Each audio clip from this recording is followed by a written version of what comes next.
cair, nem novos, nem velhas tentações. Mas livra-nos, Senhor Jesus, de todos os males. Que assim seja.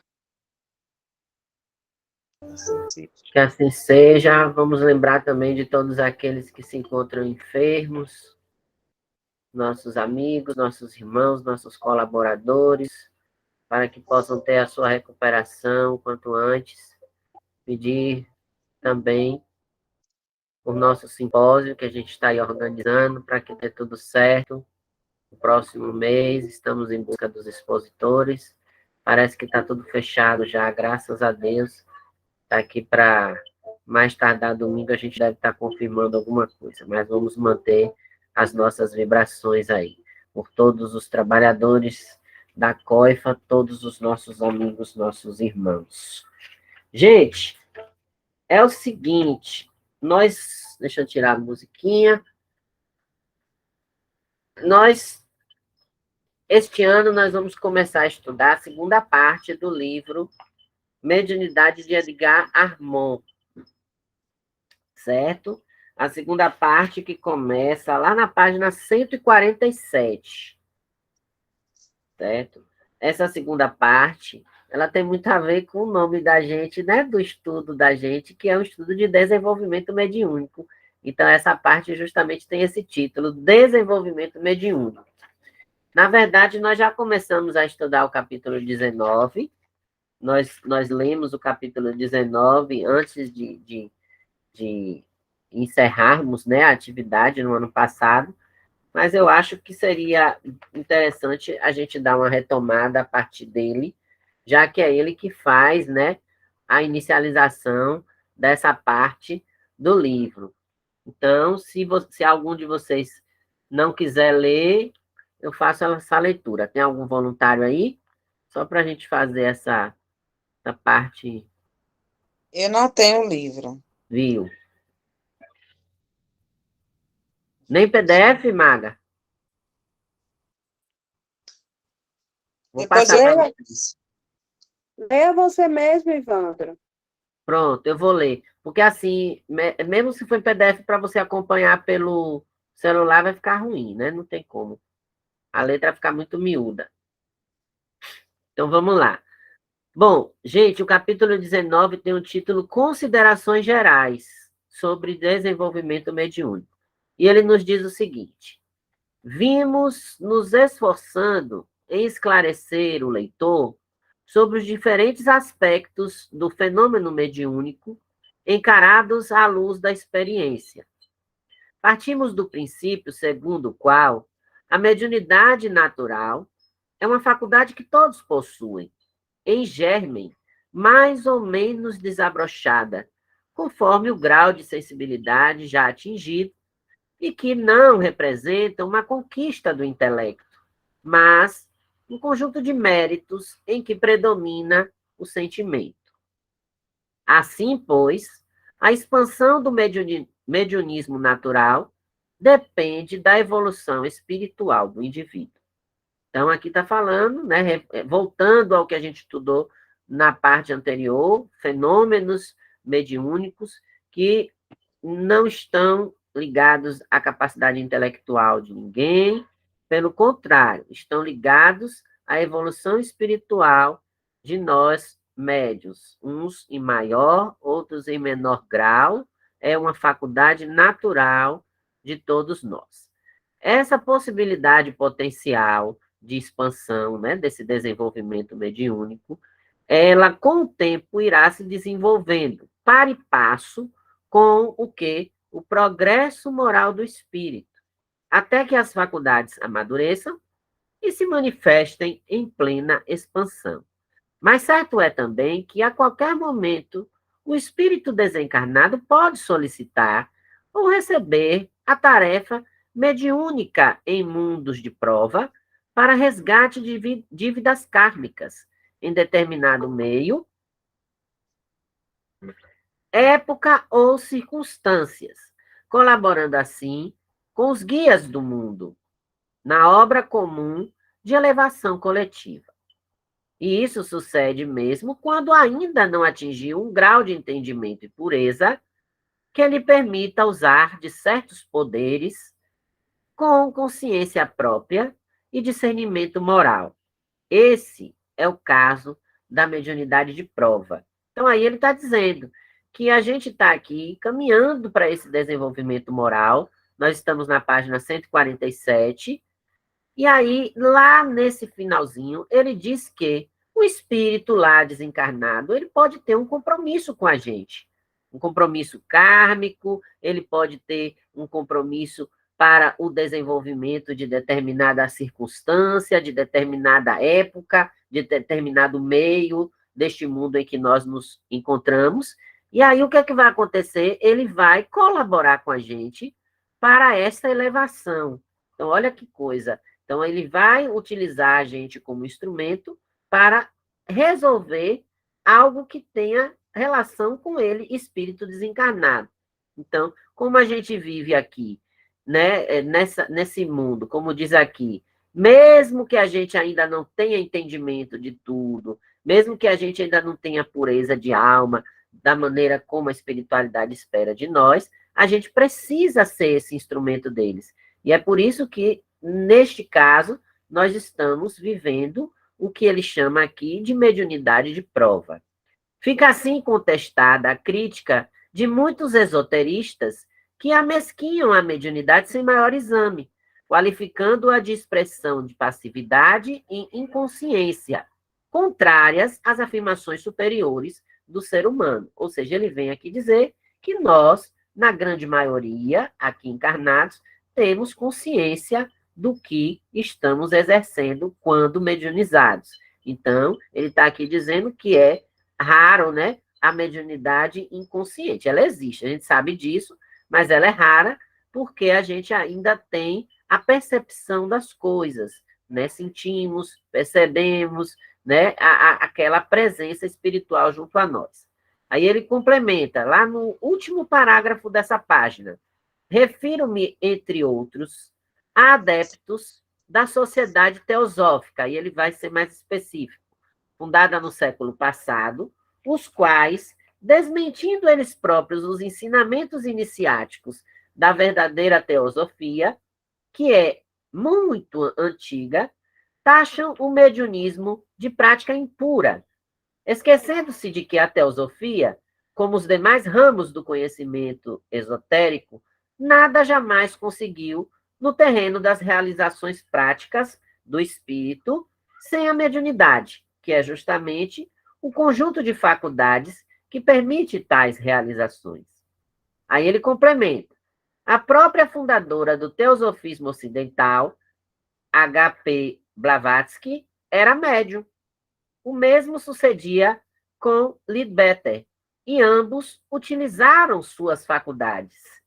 Aí ele diz, né, que é impura, mas tinha gente naquela religião, naquele segmento, naquela crença, que exercia a sua mediunidade. Olha que interessante.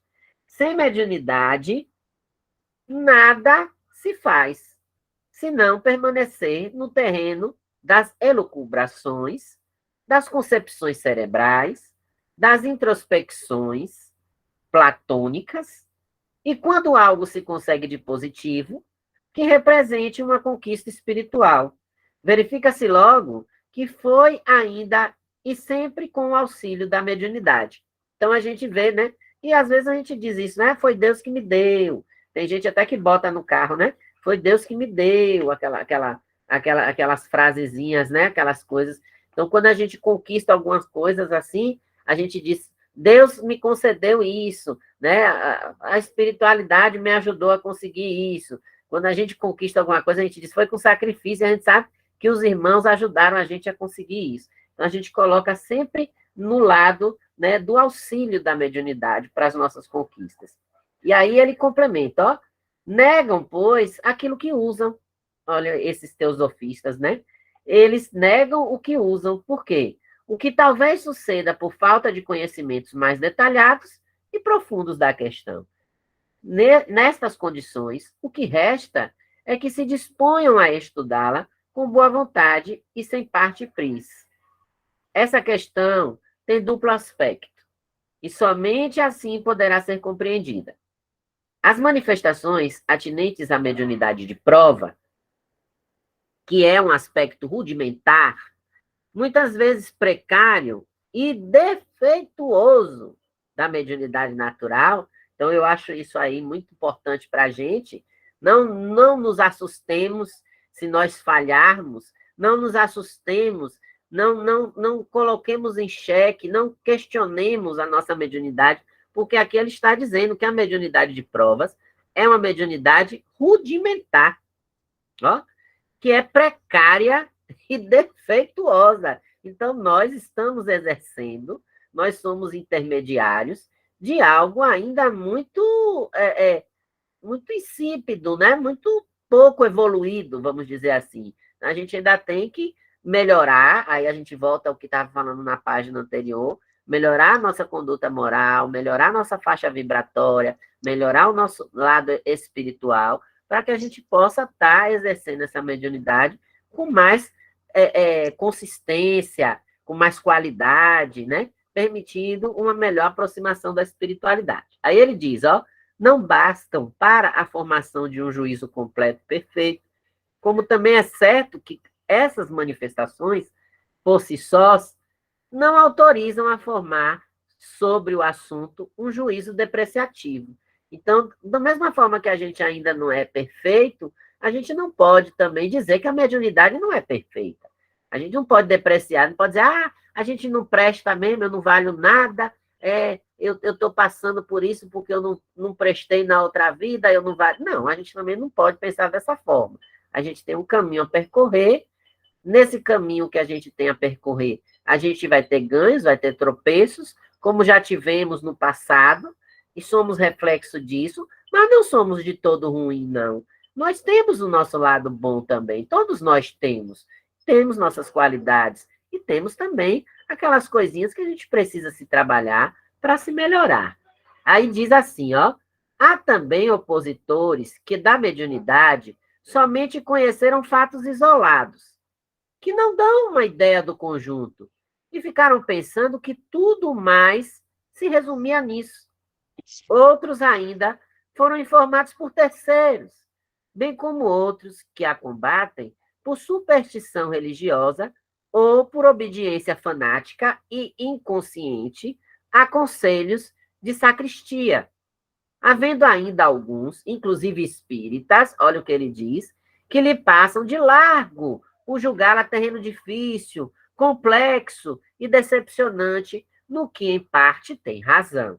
Olha o que Edgar Moon está dizendo aqui, que tem pessoas que criticam a mediunidade, mas não a conhecem de fundo. Conhece assim, né?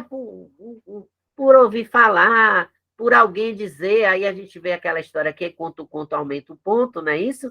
Então, não conhece profundamente a coisa. É por isso a importância da gente estudar, né? Eu sempre falo para vocês, se a gente não tiver a obra base da doutrina espírita, o Pentateuco, para nos sustentar, se a gente não olhar os livros do Pentateuco para nos sustentar, e a gente estiver acreditando piamente no que as pessoas nos dizem, se todos nós somos ainda imperfeitos, o que garante que o que está sendo dito a nós é 100% correto?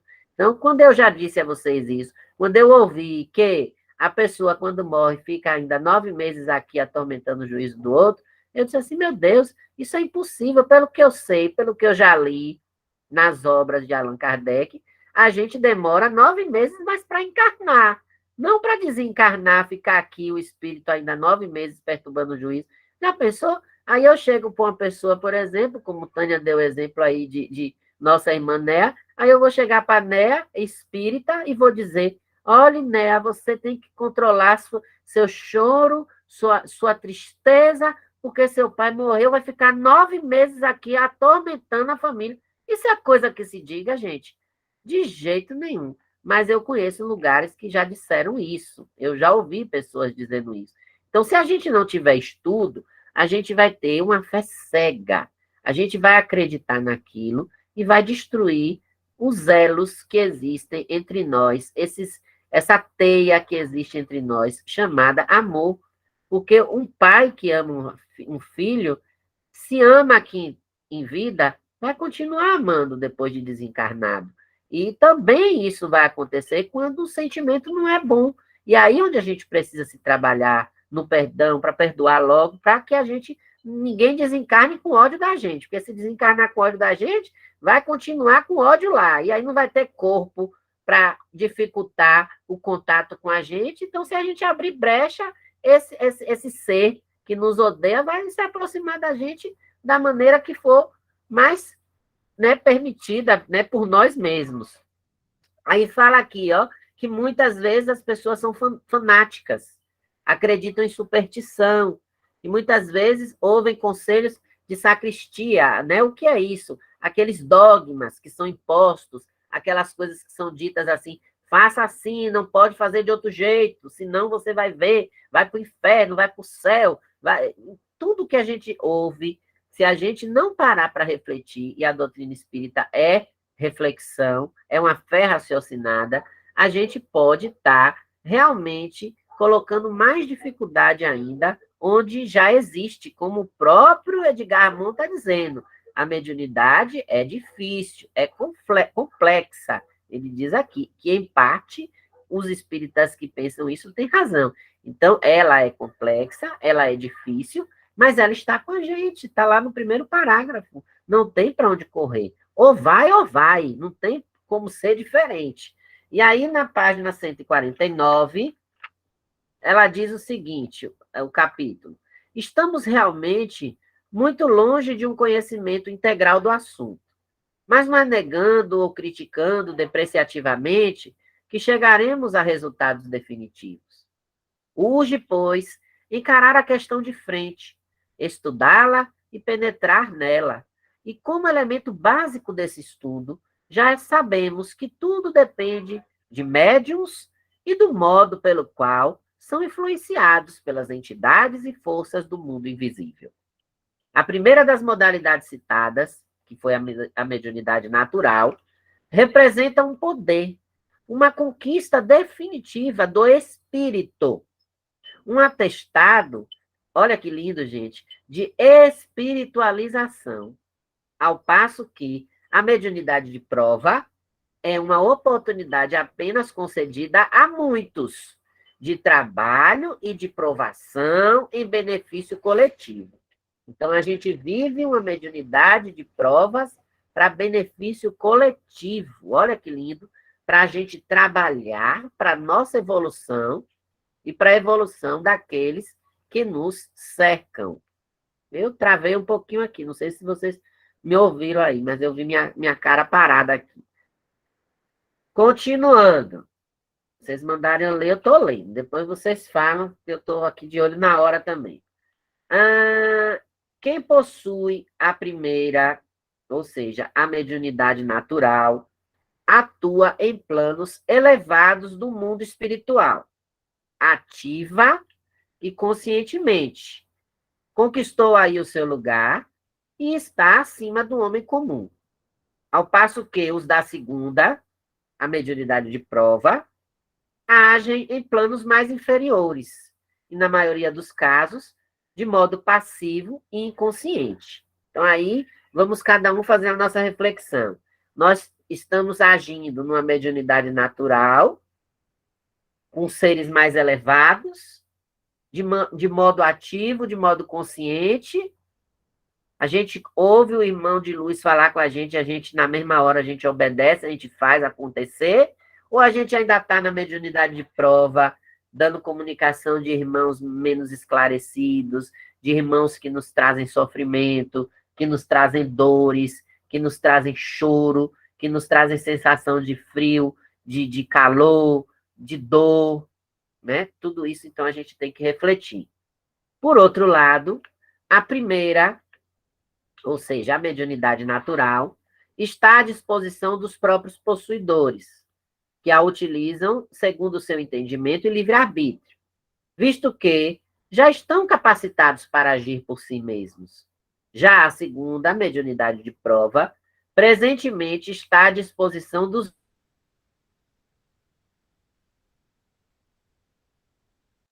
sendo, portanto, e no momento, olha só, a mais útil ou será mais acessível e representar a alavanca que está fazendo oscilar desde a base o monólito das descrenças e das maldades humanas, apressando a evolução da espécie.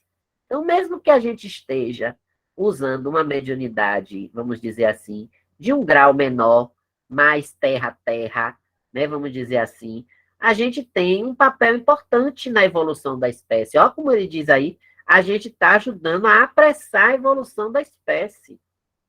A gente está aqui, ó, representando a alavanca que faz oscilar o monólito das descrenças e das maldades humanas. Então, a gente é um instrumento que faz com que esse planeta entenda que aquilo que aquele irmão está me dizendo na mediúnica, se eu fizer, eu vou passar igual ou pior do que o que ele passou. Então, ele está nos dando uma lição. Ele está nos dando uma oportunidade de aprender. E, às vezes, aquele irmão que chega e manda um recado para A, para B, para C, então, a gente, com aquilo ali, a gente está tendo a oportunidade de se melhorar, de se trabalhar nessa evolução interior que a gente precisa ter. Olha que coisa interessante. É por isso o nosso maior esforço, dirigido no sentido de orientá-la, protegê-la, canalizá-la no devido rumo, desviando-a dos perigos e das quedas, mostrando suas vantagens e suas falhas. Está vendo que tem falha? Esclarecendo sua própria natureza e finalidade, para que os médiuns vençam suas provas e realizem sua tarefa com utilidade geral e pleno conhecimento das causas. Então, ele está aqui, Edgar Mon, se colocando como nosso professor, nos orientando para a gente se conduzir nessa mediunidade de prova. Ele diz aí, ó, na última página deste capítulo, página 150. E a maior dificuldade deste delicado trabalho é o quê? É justamente despertar a consciência dos médiuns para isto. Ó. Menos disto.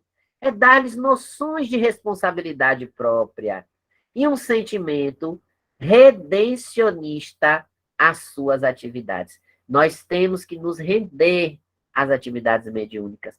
Não adianta a gente correr, porque a mediunidade vai correr atrás da gente, da frente da gente, do lado da gente, por cima da gente, por baixo da gente. Ela vai estar com a gente onde a gente for. E se a gente correr, se a gente não tiver um suporte, um aparato, a gente pode até, como diz o povo, endoidar. A gente pode estar aí vendo o povo, vendo os espíritos na rua, conversando com os espíritos, como se a gente estivesse conversando com gente viva, e o povo do lado dizendo, chamando a gente de maluco, querendo internar a gente no Juliano Moreira. E aí, ó, continuando aqui, ele diz assim, dar-lhes noções de responsabilidade própria e um sentimento, um sentido redencionista às suas atividades, ensinando a nós médiuns, viu, gente, a dominar a vaidade pessoal, ó. Então, eu não tenho que ficar vaidoso se eu dou comunicação, isso não é... Quem dá comunicação não é melhor do que aquele que é intuitivo, Janete sempre diz isso. E aí a gente, ó, não pode se destruir no conceito errôneo de que somos missionários ou de que possuímos dons sobrenaturais. Não. Então, a mediunidade está para todos. Aquele que se arrepia, aquele que tem intuição, aquele que sonha, aquele que escreve, aquele que pinta, aquele que ouve, aquele que vê, aquele que fala, ela está aí para todo mundo.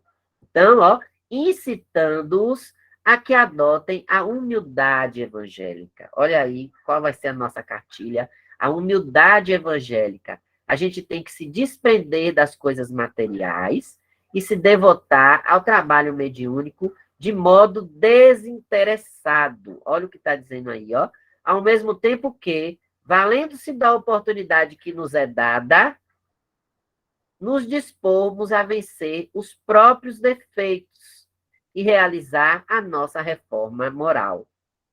Num esforço rigoroso e sincero de autopurificação. Ó, um esforço rigoroso e sincero. Então, não é fácil.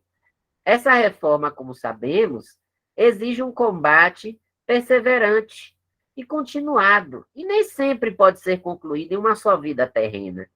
Mas, também é certo que a deliberação sincera de obtê-la, no caso, né, é as tentativas sistemáticas de viver o mais aproximadamente possível segundo os ensinamentos evangélicos.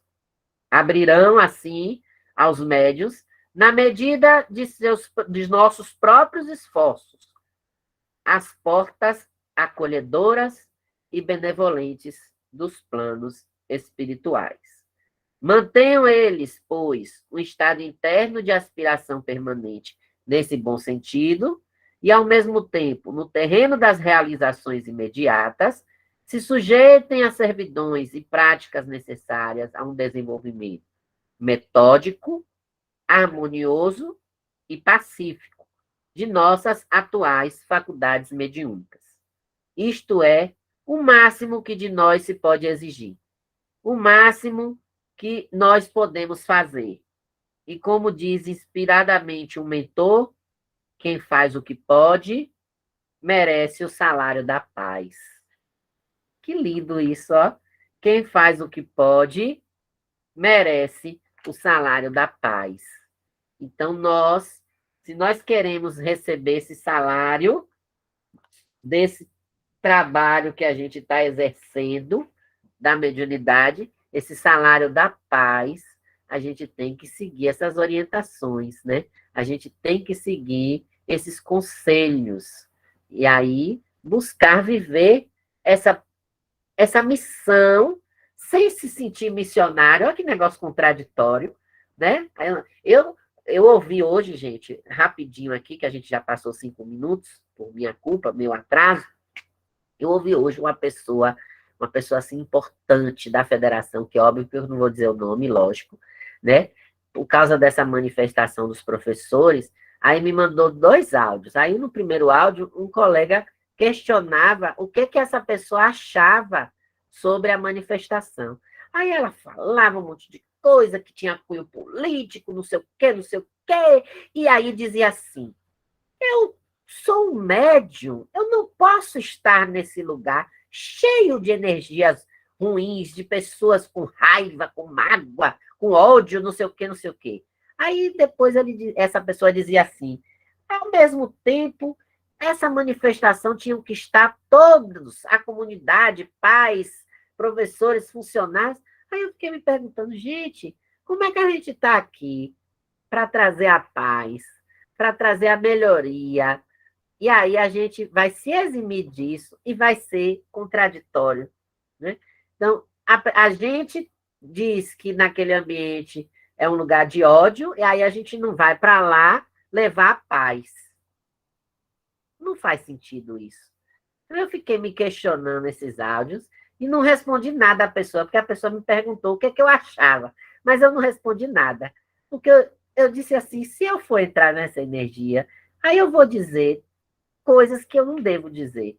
Até outras coisas mais que saíram nesse áudio também, que não vem ao caso aqui, de intolerância religiosa e outras coisas mais, que não cabe a nós espíritas, né? Então, a questão do aprender, a questão do colocar realmente em prática, é o vivenciar. Não adianta a gente só ficar, ó, estudando, estudando, estudando, e não colocar em prática. Ah, fiquei anos e anos e anos estudando e, na prática, nada. Só falando mal de todo mundo, ninguém presta, só eu que presto, eu sou vítima, eu sou sofredor, isso, aquilo, outro.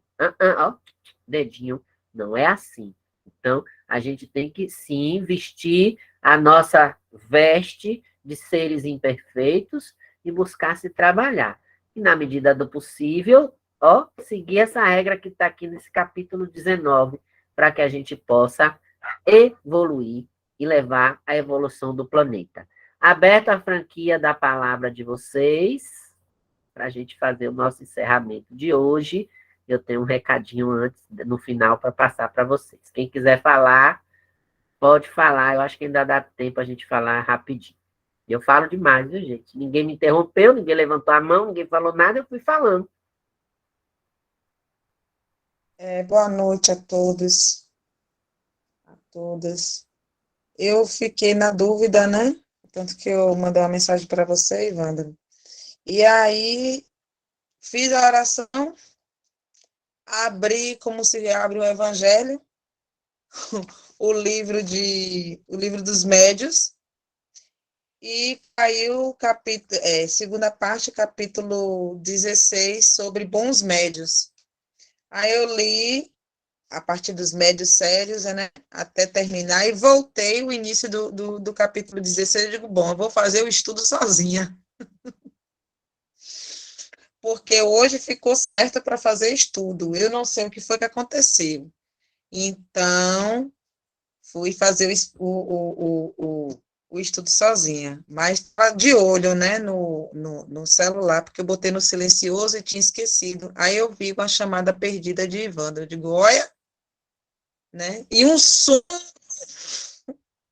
eu estou aqui fazendo, e assim, e esse sono não é normal, eu tenho sono, mas assim, cedo esse horário, eu não tenho esse sono todo, não.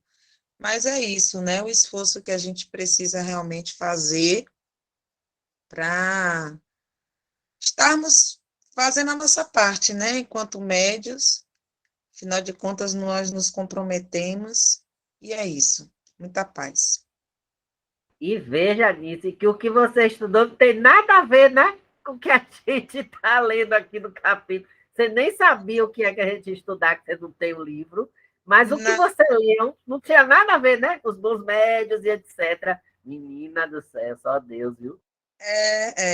caiu, aí começou médiuns especiais, né, porque 185. Aí eu fui lendo, refletindo, e um sono danado, de ver esse sono vai embora. E eu vou continuar lendo. Aí foi quando eu vi sua mensagem, ou vi a chamada perdida. Mas é isso, né?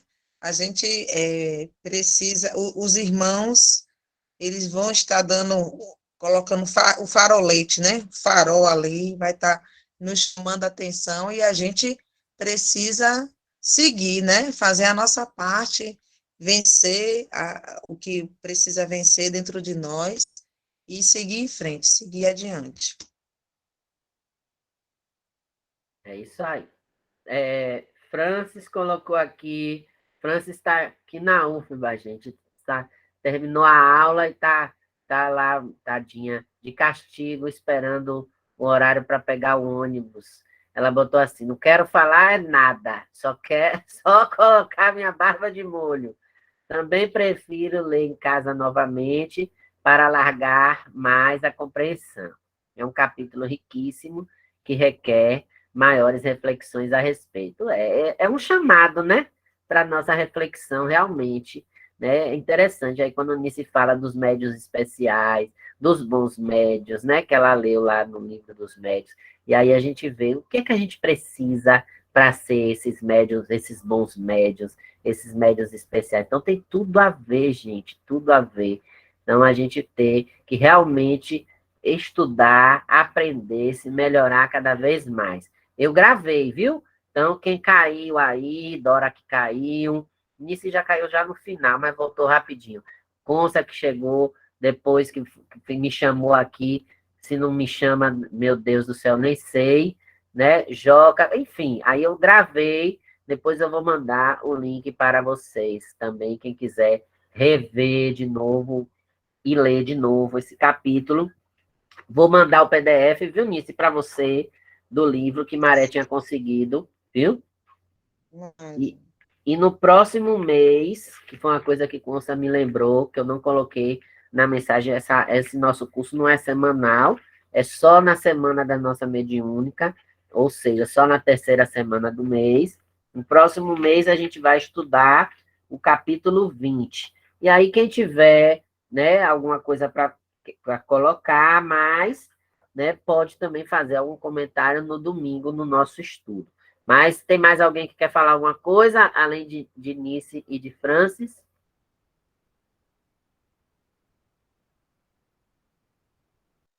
Silêncio. Cri, cri, cri, cri, cri.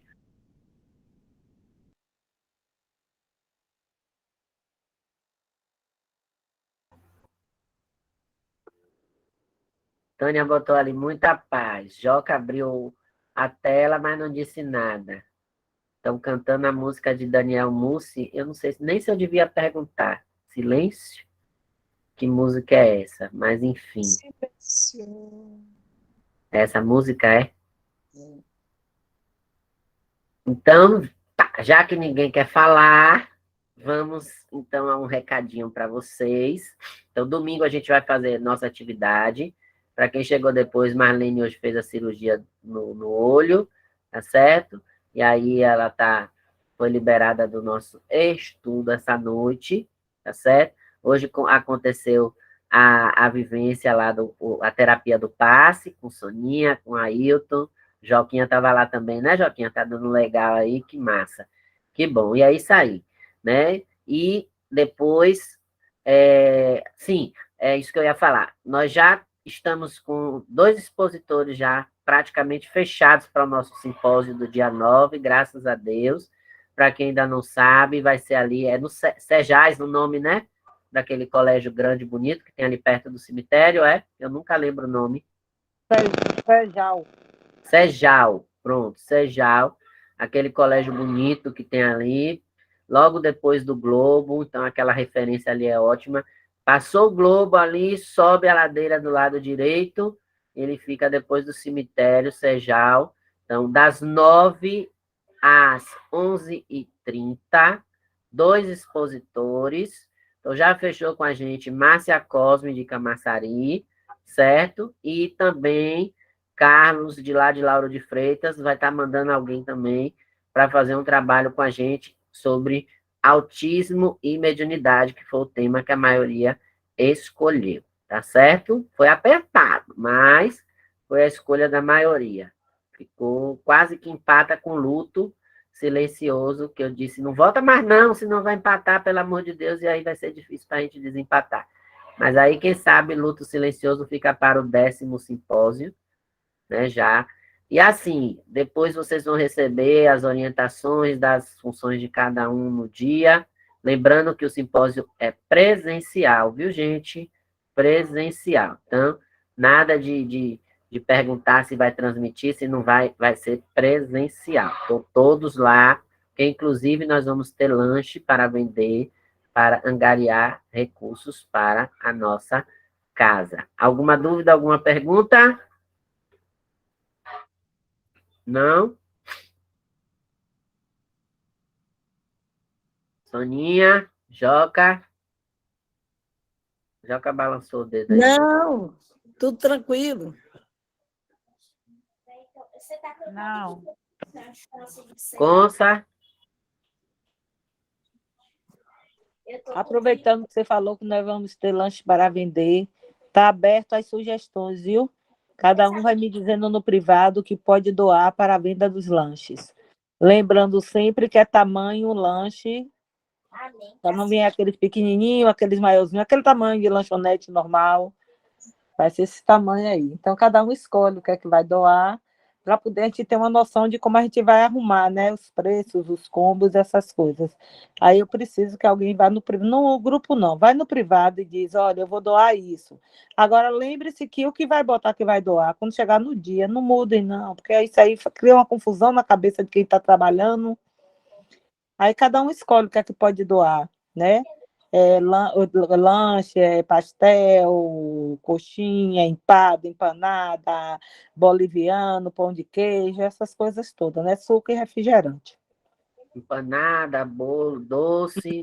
Isso. Né? Seu Lauro tinha dito a mim do combo, R$ 5, um suco Isso. ou refrigerante com o bolo, né? No caso aí, ou com salgado e tal.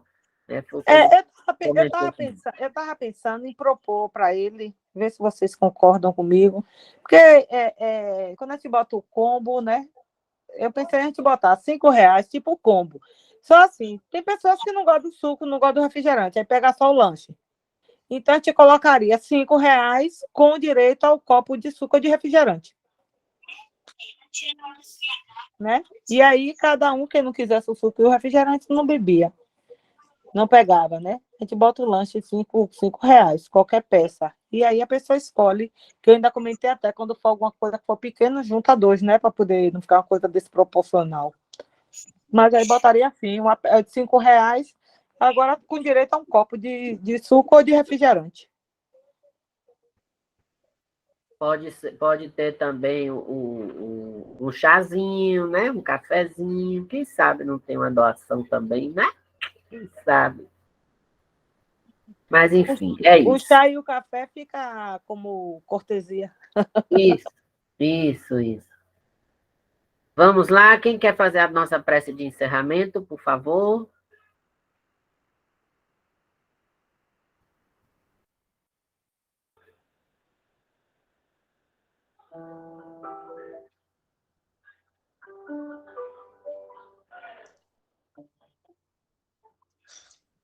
Vou fazer.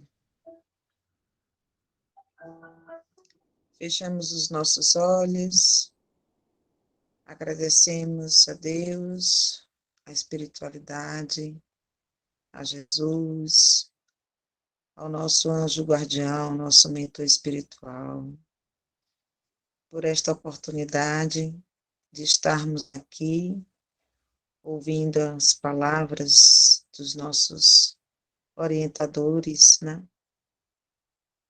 De Edgar Morin, para que possamos nos tornar um bom instrumento, um bom violino, e que esta música, sempre esperada pela espiritualidade, seja tocada com responsabilidade, com alegria, com comprometimento, com bondade, com misericórdia, indulgência e tudo que seja necessário para que possamos tocar ao nosso irmão e nos tocar também, porque nós também precisamos sermos tocados, sermos sensibilizados e termos a compenetração da nossa responsabilidade frente a Deus, a Jesus e toda a espiritualidade de amor. Obrigada, Senhor, por esta semana que já se iniciou, pelo resto de semana que está a findar, e que tenhamos em vós a certeza que venceremos os nossos desafios. Pai nosso que estais nos céus, santificado seja o vosso nome. Venha a nós o vosso reino. Seja feita a vossa vontade, assim na terra como no céu. O pão nosso de cada dia nos dai hoje e sempre. Perdoai as nossas ofensas, se soubermos perdoar a quem nos tem ofendido.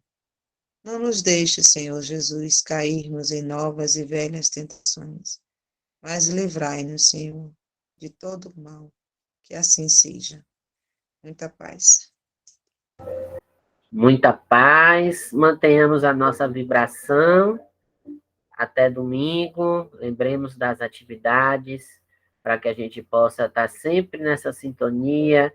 Quando acontecer, sentirmos algo, lembrar, né? E conversar, dizer, não é a hora, não é momento, essa sensação não é minha, deixe para ser socorrido, para ser atendido no domingo. Eu acho que esse estudo vai ajudar muito a gente nessas semanas, né? Nesses dias que precedem a atividade prática, para que a gente possa estar mais equilibrado, mais leve. Então, que nessas palavras de início, a gente possa ter mais esse restinho de semana de paz e equilíbrio. Deus abençoe a todos vocês, a todas vocês. E Assim até seja. domingo, se Deus quiser. Que assim seja. Um abraço a todos. Boa noite. Boa noite, gente. Boa noite, gente. Boa noite a todos. Boa noite. Boa noite. Boa noite. Paz e luz. Basta apertar o vermelho, né? Aqui, né? Passa aí. Hum. Você tá com o microfone ligado, vô. É. Desliga o microfone, vó. Tá linda. Oi, linda. Deus abençoe.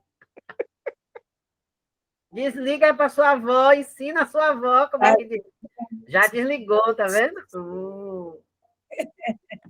Ela diz, é para desligar.